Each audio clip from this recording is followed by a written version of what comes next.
শ্রীরামকৃষ্ণ সহাস্যে তিনি নানাভাবে লীলা করছেন।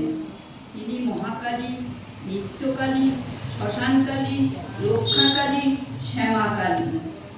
মহাকালী, নিত্যকালীর কথা তন্ত্রে আছে।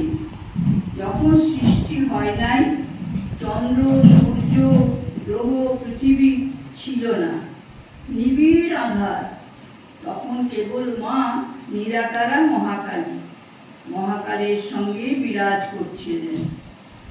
শ্যামাকালীর অনেকটা কোমল ভাব, বরাভয় দায়িনী। গৃহস্থ বাড়িতে তাঁরই পূজা হয়।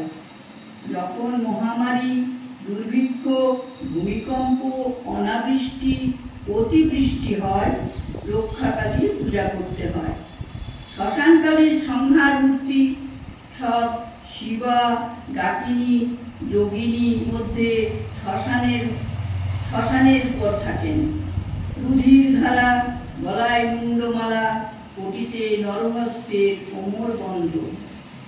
যখন জগৎ নাশ হয়, মহাপ্রলয় হয়, তখন মা সৃষ্টির বীজ সকল কুড়িয়ে রাখেন।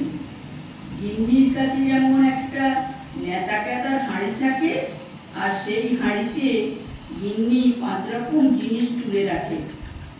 কেশবের ও সকলের হাস্য, সহাস্যে, হ্যাঁ গো, গিন্নিদের ওরকম একটা হাঁড়ি থাকে, ভিতরে সমুদ্রের ফেনা, নীল বড়ি, ছোট ছোট পুঁটুলি বাঁধা শশা বিচি, কুমড়া বিচি, লাউ বিচি এইসব রাখে। দরকার হলে বার করে। মা ব্রহ্মময়ী সৃষ্টিনাশের পর ওই রকম সব বীজ কুড়িয়ে রাখেন। সৃষ্টির পর আদ্যাশক্তি জগতের ভিতরেই থাকেন। জগৎ প্রসব করেন, আবার জগতের মধ্যে থাকেন। বেদে আছে পূর্ণনাভির কথা, মাকড়সা আর তার জাল। মাকড়সা ভিতর থেকে জাল বার করে, আবার নিজে সেই জালের উপর থাকে।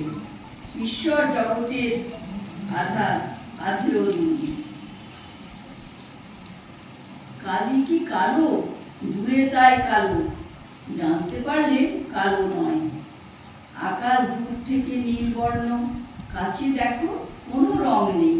সমুদ্রের জল দূর থেকে নীল, কাছে গিয়ে হাতে তুলে দেখো কোনো রং নেই।